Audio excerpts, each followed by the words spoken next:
In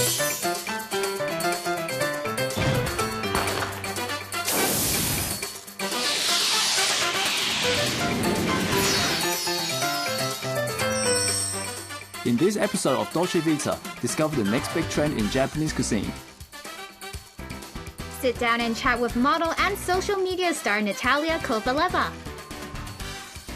Check out fashionable swimwear and resort wear for your next vacation. And change the mood and style of your home with some lighting. As we all know, Japan has a long culinary history. Japanese cuisine is loved by people all over the world for its originality and diversity. I'd say Japanese food culture has even shaped the contemporary luxury cuisine world. Japanese food is undoubtedly fascinating. When it comes to the meticulous preparation and beautiful presentation of Japanese food, I naturally think of kaiseki dishes. And do you know the best way to savor a kaiseki meal? Through the art of tempura cooking. Simple yet sophisticated, tempura is another Japanese staple food that embodies the signature flavors and preparation methods that Japanese cuisine is known for. Apart from the deep frying technique, the secret to perfect tempura is the batter. To make the perfect batter, add ice water into the egg before whisking and sifting the flour is recommended, as cold water slows the development of gluten, and that allows the oil to get into and around the batter. Veron, everyone knows that you love Japanese food. Do you know the important thing to remember when you're ordering a tempura meal? Of course I do. When you order tempura at a Japanese restaurant, always order ebi tempura first before anything else off the menu.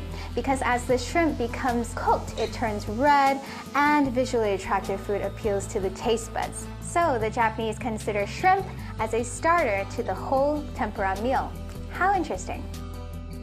Food presentation is important in Japanese cuisine, and for Japanese chefs, beautiful food presentation takes a lot more than creative plating skills. Chefs have to pay a lot of attention to how the food is prepared too. For example, shrimp shrinks and curls when it's cooked, so the chef makes a couple of slits underside and bend it back so he can straighten the shrimp as much as possible to get the desired shape.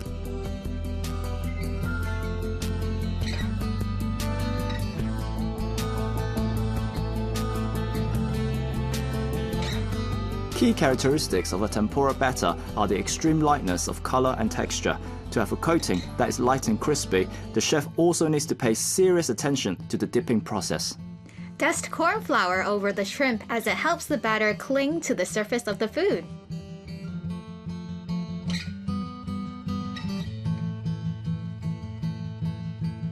And here comes the crucial moment. Keeping the oil temperature steady at the range of 160 to 180 degrees at all times, as this range of temperature enhances the natural sweetness and flavors of the tempura. So Veron, what would you say is your favorite type of tempura? I think I'd say the classic sweet potato tempura because it's sweet and salty at the same time, yet not too greasy in one bite. I think I can eat a lot in a day. I agree, it's delicious. But perfect tempura is not easy to make. Besides the main attraction, the chef has a lot of little tiny details that he must pay attention to. The freshness of the ingredients shine through the crispy and delicate layer of batter. Delectable with a little bit of crunch, the tempura is simply irresistible.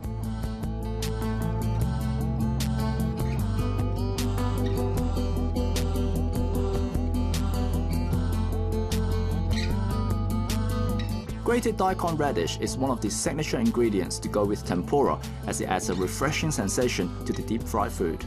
And an excellent tempura tasting experience can't go without tentsuyu.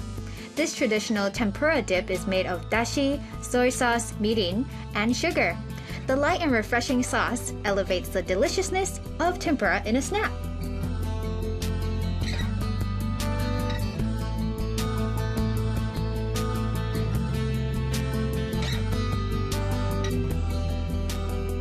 Every other Japanese meal needs basic eating etiquette to sail through.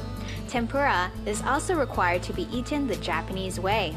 The standard way to indulge in this Japanese delicacy is with the dipping sauce called tentsuyu, accompanied by a small bowl of grated daikon to be added into the sauce before eaten. Daikon radish contains digestive enzymes, so eating daikon with greasy fried food not only makes it taste better, but it also helps digest the food that you are eating.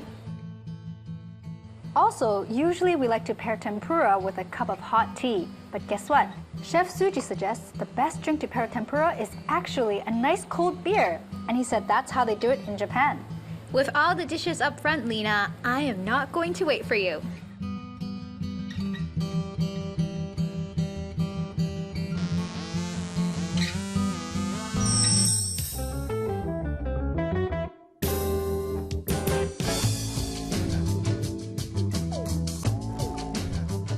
I'm a huge fan of traveling. That's why I like to travel to one new destination every year.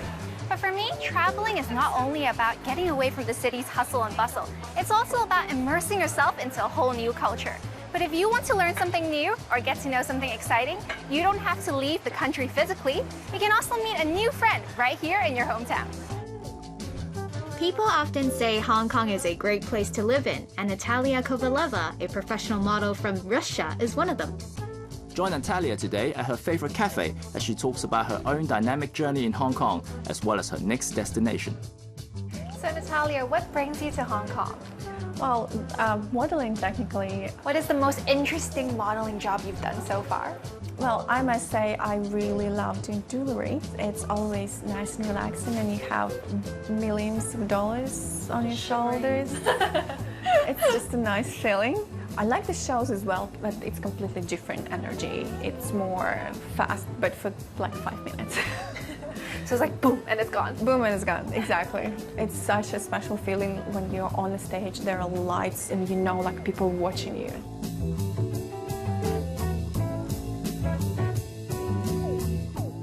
So as a model, is there a specific diet that you have to keep? Well, technically, no, you just gotta stay fit. So different girls do differently. So some of them eat not very healthy food and then don't eat at all to lose weight. Or some people like exercising, or some like to stay healthy and like really balance between good nutrition, staying healthy, and exercising regularly. Personally, I prefer to stay on that side. I became vegan several years ago, and although Hong Kong is amazing for vegans, it's a lot of food available around, but I also like to create my own food, my own recipes. And you created some for us today. Yes, I hope you like it. You want to tell me about it? Well, this is just a simple salad with lots of different vegetables, healthy fats as avocado, and these are also a good source of protein. Fiber, fats. Yeah, fiber, fats, so a nice amount of protein. Yeah. Perfect. Okay, I'm going to try some. Try, please. What about this? Oh, this is my really special recipe. I created by myself. Tomatoes is tomatoes, obviously. But the white paste in the middle, I call it feta. It's made with macadamia. So I soaked macadamia for several hours, like 6 hours or more. Then you blend it and drain and add lemon juice and salt. Tastes delicious. You like Natalia's it? secret Hey! Thank you. I'm gonna try them too. Still haven't tried them. Well, apart from cooking, I also enjoy going to restaurants in Hong Kong, cafes. This is a really great place for vegans. It's so easy to be vegan. For example, today we're gonna try some vegan cheese. It looks delicious to me, yeah.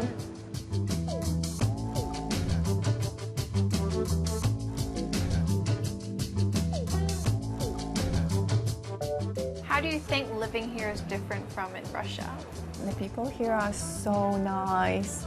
In any country I have ever been, no one would run up to you and tell you like, excuse me, your bag is open, be careful please. Like it never happened to me anywhere else except Hong Kong. What do you love about Hong Kong the most? It's amazing nature. Like I don't know if there is a place in the world where you can be 15 minutes away from anything. For me personally, when I like love wake surfing, it's like 15 minutes away from home, wherever I am. So you can wake surf every day? Every day, and not just every day. The summer here is for half a year, so I can wake surf for half a year. What are some of the most funniest tricks you've done while wake surfing? Probably high heels. Wake surfing on high heels was so challenging, I didn't expect that. Actually, this same day, I did another one, kind of funny one, surfing with a towel around me and a towel on my head. So it's like you just came out of the shower. Yeah, you know, it's like I wake up like this. Or it's like, how about my morning? Being in Hong Kong for so many years, what do you miss about Russia the most? My family, for sure. Every summer we used to go on the river, do camping, staying overnight, do some grilling near the beach, and it's just really good times with family because it's important. So what's your next destination? Well, my boyfriend is Australian and we've been together for quite a while now, so we're looking into starting a new family, and we think Australia would be a really good place. It's really about the outside living, the surfing, the ocean, the freedom, the nature. I feel like it's going to be a really good place for us. It's always great to be a real-life adventurer like Natalia. Fancy joining her exciting water adventures in Hong Kong? Stay tuned, more fun awaits.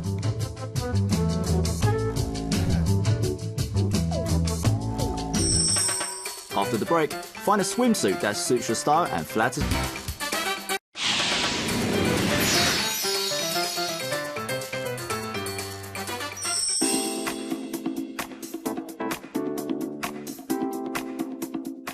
We all need a little attention. Some people are naturally born with a good sense of humor. Some people have developed a magnetic personality that attracts and influences others. And some people love to grab people's attention by wearing the most stylish outfits, even when hitting the swimming pool.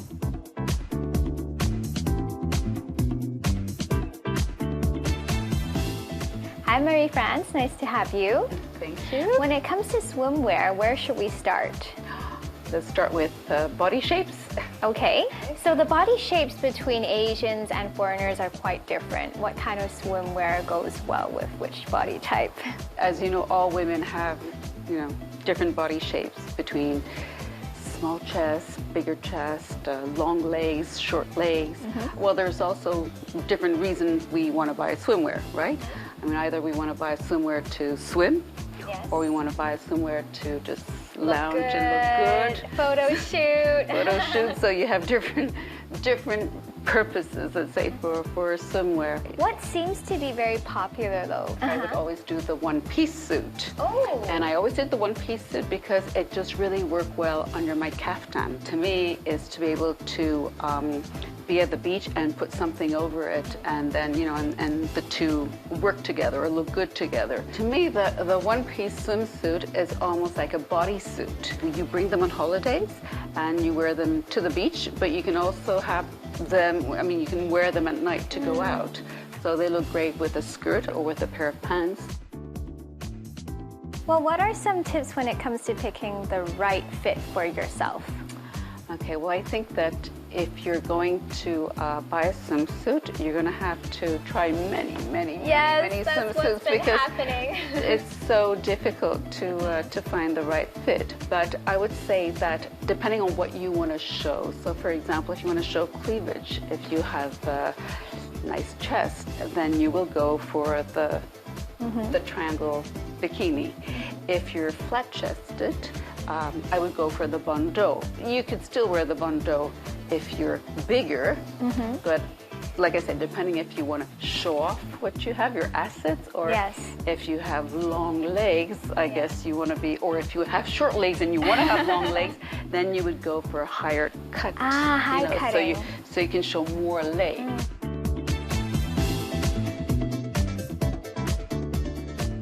Finding fashionable swimwear that has the right amount of coverage and support is not an easy task, but it is not impossible. Sometimes we've got to know how to turn things around with a few tricks. Is it possible to elongate my body figure if I have a short torso? You're lucky. Oh, really? It's better to have a short torso. Oh, is that right? You want long legs and shorter torso. Okay. The way you would elongate is to put more fabric, have more a longer length, so you don't want to have a high cut. High cut is because you want to show lots of legs and shorter torso. Oh. But if you want to show longer torso, then you need to have a bit, like almost you have these little swimsuits that are almost like a little, like the bandeau, like a little. I see, like little shorts. Little shorts.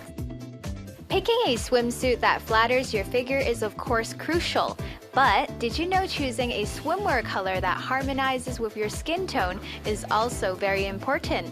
A right color can accentuate your natural beauty, enhance your silhouette, and even give you a captivating sun-kissed glow.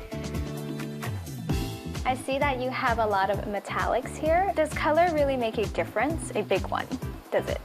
This is my signature colors. So we have the silver and the gold, the bronze and the black. This is what I call accents of colors in my collection.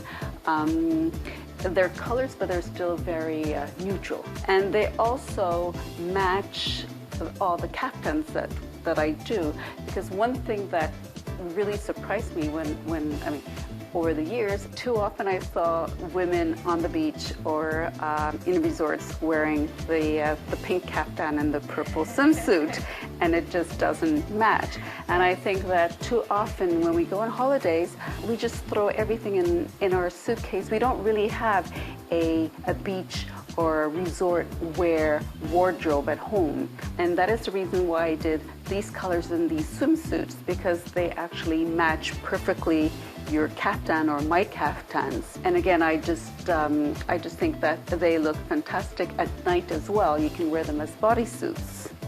Besides selecting the right swimsuit for your body type, one useful tip that I learned from Marie-France is to invest on a good cover-up or fun 60 degrees in your space. I think these are all important elements to think about. Illuminating your dream house effectively and tastefully is not a simple task. It involves a lot of careful planning and precise arrangements, and it is not a task that should be treated casually. Speaking of functionality, what kind of lighting fixtures do you think is suitable for Hong Kong living spaces? I think the most important thing is actually for two things. The distance between the light source and the surface where the light is going to hit them. Because the distance is a lot shorter, because it's compact, it might differ to what you had in mind. Also, you should think about the material and the finishes that you have. For example, is it a high gloss finish that you have in your home, or is it a metallic finish? Because that would bounce off light in a very different way as well. So that is also very important to think about. And where do you see the industry is heading? In terms of the design, I have been seeing a lot of designs with strong and bold design choices in recent years, which didn't happen, let's say, 5 to 10 years ago. And I think this is giving the lighting designers a sort of a seal of approval to make bolder and more imaginative design, because people are more accepting of that in their homes nowadays. And in terms of the technology side, although LED has been around for a while, I think this is still going to be a market leader. With this technology being developed over time, I think it will open up a lot more design opportunities for lighting designers to create something that we've never seen before. For example, this particular lamp from Australia reinvents the attract light system and sort of combine functionality and beauty and flexibility into this design piece.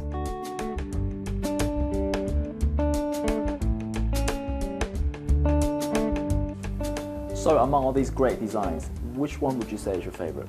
My favorite is certainly this lamp from Italy, and it's taken the industry by storm for its simplicity and also its versatility. It gives off a great amount of light on the table, and it also gives a great amount of light upwards as well to the ceiling, which is quite rare for a design like this.